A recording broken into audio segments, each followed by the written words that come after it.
What's up, guys? Thanks so much for clicking on this video. I am joined today with Dr. Jonathan Zaid. He is a physical therapist with over 10 years of experience based in Hoboken, New Jersey. So Jonathan comes from a history in CrossFit. His approach to therapy really is using movement as medicine to facilitate healing and pain.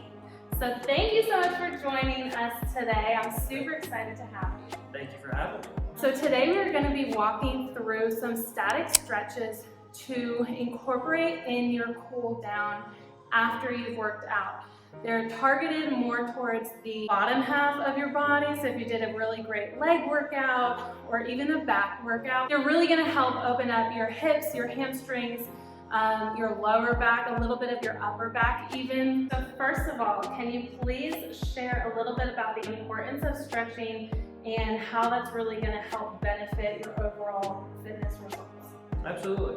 So static stretching, if you've been following kind of along with some of the research that's now out there, it might get that little bit of like a bad rap, but what I've experienced in my own experience is static stretching is very beneficial and even therapeutic when you utilize it in the right way. Specifically, like we're showing you today, as a cool down or as just throughout your daily life. If you are trying to do, run a sprint or you have a game of some sorts, static stretching might not necessarily be the way to go, but static stretching in and of itself is very therapeutic and very helpful for mobility purposes, but also for cool down.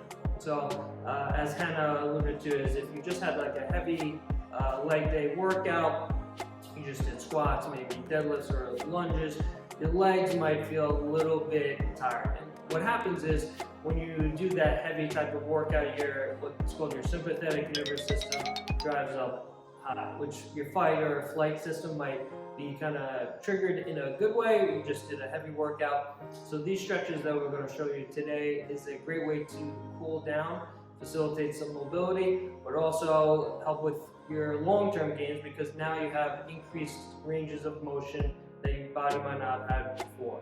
Hannah and I were talking before, just even the importance of squatting form. Everybody has different ranges of motion.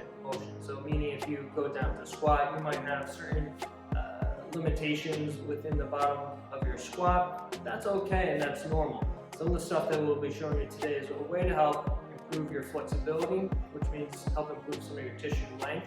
So if you feel like some of those sticking points within your squat, this is just as an example, a way to potentially help with that. So static stretching, where it's beneficial, is to help improve some of that tissue length and also to improve your mobility to achieve some of your fitness goals. Okay, so we're going to walk you through these 4 stretches. Let's get started. Awesome. All right, let's get started. We're going to start off with some hip flexor stretching for Hannah here.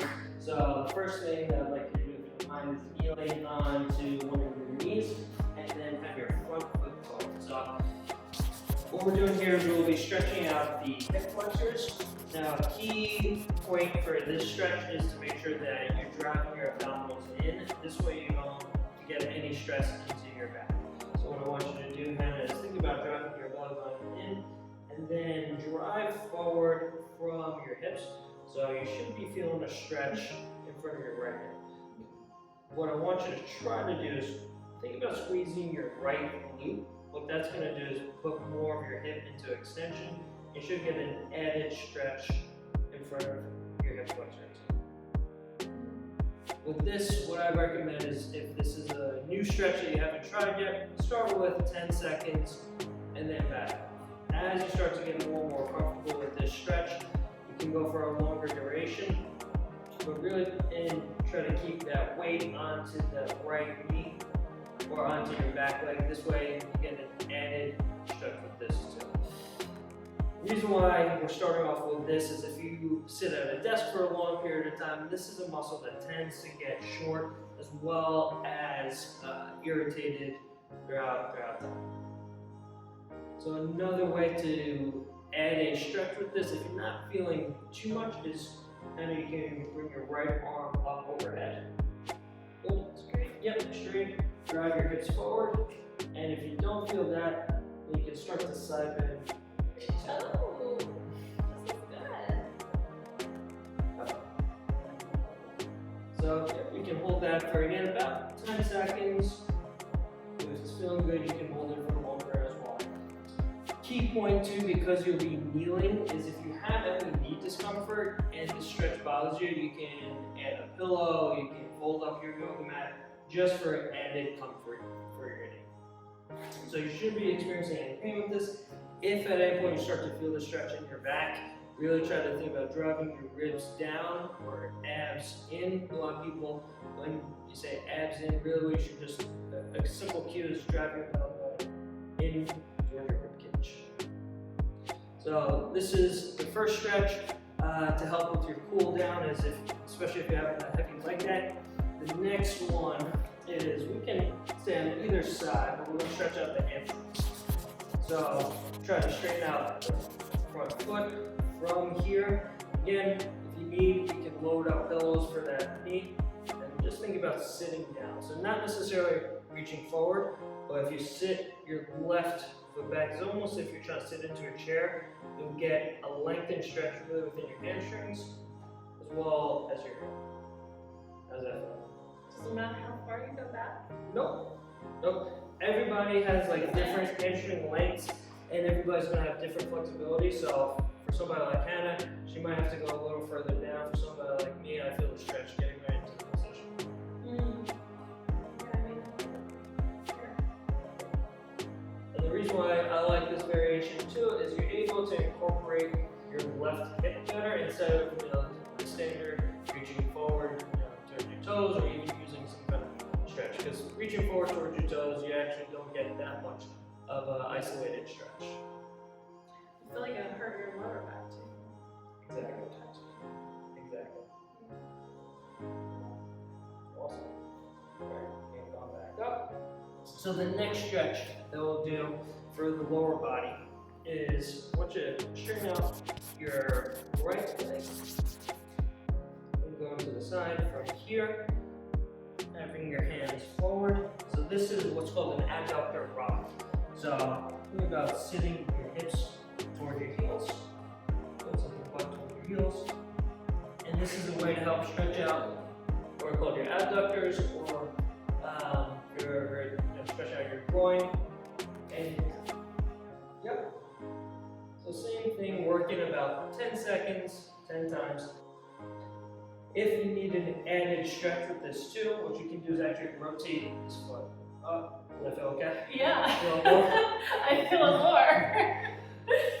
And if that is too much, then what you can also do is just like rotate your foot in towards, and that'll take some, and that'll take some of the tension off. So with all these stretches, it's important to realize that everybody has different body types, everybody has different flexibility, limitations, or potential restrictions, and then you should really just go within the comfort of your own body.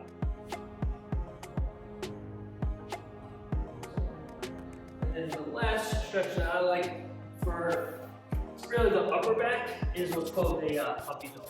So this is a great way to help loosen up your thoracic spine or your upper back. Same thing if you've been sitting for long periods of time, this is a great way to help loosen up your back. So your hands in just like a quadruped position. Think about sitting your hips back, but your upper back is going to stay relatively neutral. So butt just goes back, and then you try to drive your chest down towards the ground. So bring your arms forward. So that should be locked, chin down, and then just think about driving your chest towards the ground. How's that feel? Good. You feel more of a stretch out? Yeah. Okay. That's right. Yep. That's right. So instead of, if you've ever done child's pose, that's a great stretch to help loosen up your upper back, your lower back, I'm sorry. With the puppy dog variation, it's really supposed to be targeted towards your upper back, or what's called your thoracic spine.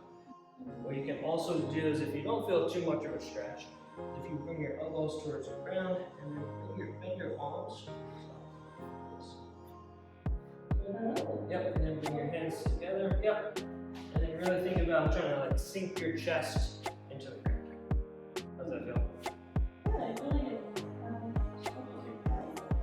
Yep. So you might feel this also through your arms or your lats or your triceps, just because that puts those areas on tension.